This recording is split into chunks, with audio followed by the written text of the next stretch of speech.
Dr. Fred Hatfield is an impressive guy. He's a powerlifting champion, author, millionaire businessman with a beautiful wife.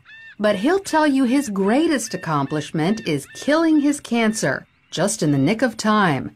The doctors gave me 3 months to live because of widespread metastatic cancer in my skeletal structure.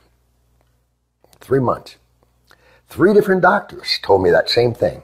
It's a horrible, horrible feeling to have someone tell you that the person that you love only has 3 months to live and you're not going to be with him anymore. While Fred was preparing to die, he heard about an anti-cancer diet, also known as metabolic therapy.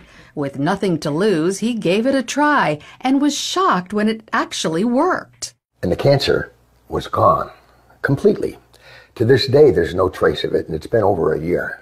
Although it wasn't easy, Fred stopped eating carbohydrates because carbohydrates turn into glucose inside your body.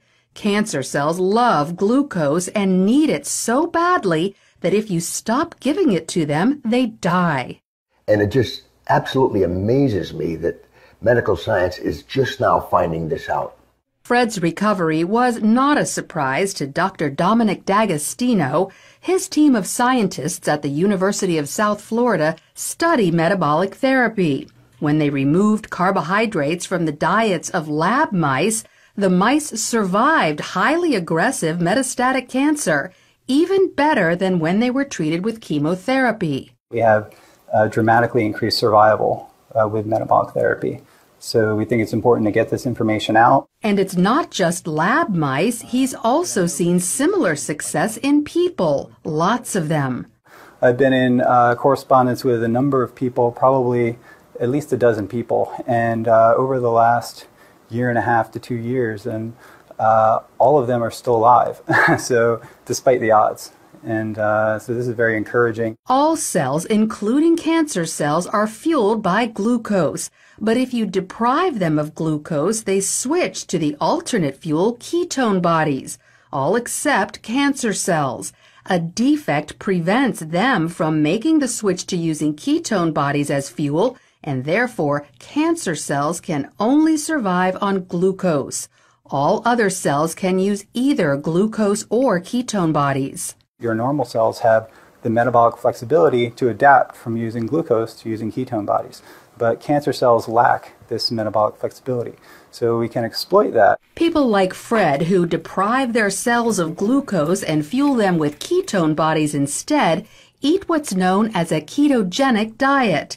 It consists of almost 0 carbohydrates, but lots of natural protein and fat. You can go online and there's just cookbooks and, it's clean eating, just very clean eating. None of the sugars, the salts, the trash food. Natural proteins are ones in their original form, but processed meats like cold cuts and hot dogs are off limits because often carbohydrates have been added to them. Natural fats are in their original form, like olive oil, avocados, nuts, and also coconut oil. But stay away from trans fats such as shortening or margarine, which are man-made. Some people are afraid to try the ketogenic diet because they think all this fat is bad for their heart. But more doctors are now saying natural fat is actually good for you, even natural saturated fat like coconut oil and butter. Doctors like cardiologist Stephen Sinatra. Is cholesterol the major cause of heart disease? Absolutely not. In his book, The Great Cholesterol Myth, he says the real cause of heart disease is inflammation, which comes from eating too many carbohydrates. We need to coach our patients and empower them about the dangers of sugar.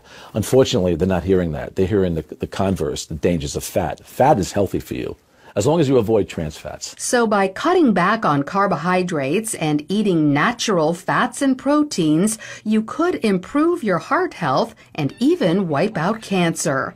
Lori Johnson, CBN News.